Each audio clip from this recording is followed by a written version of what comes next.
Hello and welcome to this video about C.E.C TL-0X transport. I've done a video before on TL0, which was the original, and this is the latest version, or current, or at least that's what I'm told. It now reads the table of contents, and it's not going to do anything until you press play. But this is the latest one. Apparently it costs like $72,000 Australian dollars or something like that.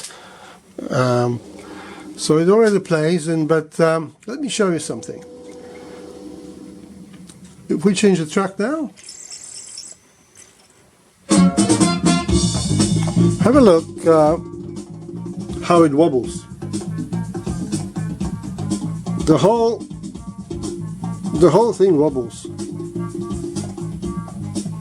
Probably more visible near the edges. Okay, if you go to track 3 or 4, which are further out, then it stabilizes. So obviously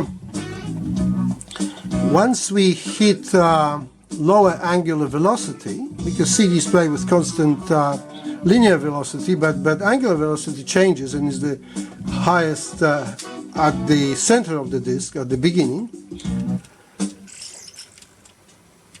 where the circumference is lower. But you see, back on track 2, it shakes again. So it's like unbalanced wheels in a car. If you drive slow, you don't feel that. You drive faster, you do. So I think the spindle is crooked.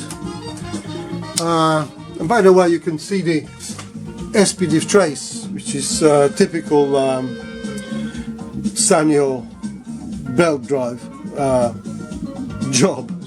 So what happens here, and this is from TL-0X.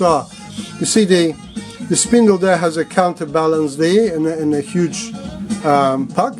Normally they come with just wafer thin platter, and you know, I suppose this is to give it a bit of inertia. I was looking for the word inertia. So I think this thing has to be replaced, and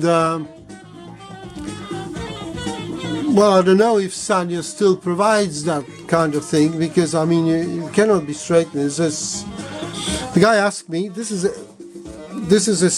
transport on loan only to this possibly new owner, and he asked me to evaluate if it's worth buying for $8,000.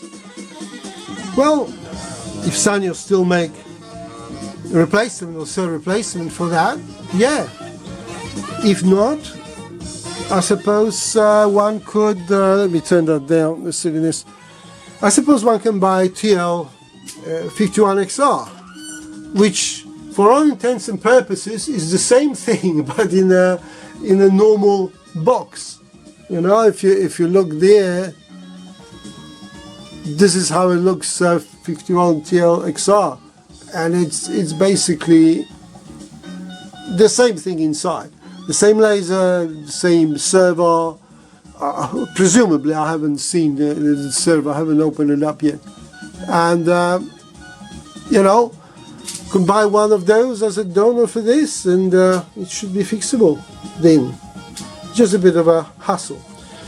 So I have no idea how that sort of became faulty, whether it's, you know, mechanical, somebody knocked it, or maybe it was transported with the pack on. And that pack, let me tell you, that pack is a serious thing. This is very, very heavy, probably half a kilo or something, you know. Look at that, how it bounces now. But I've been told that the belt was replaced on it, maybe not by somebody who knew what they were doing. Maybe they screwed up something. I have no idea. This is all speculation at this stage. Well, that's all for now. If I have any more interesting news, I'll make another video. Thank you very much, and bye for now.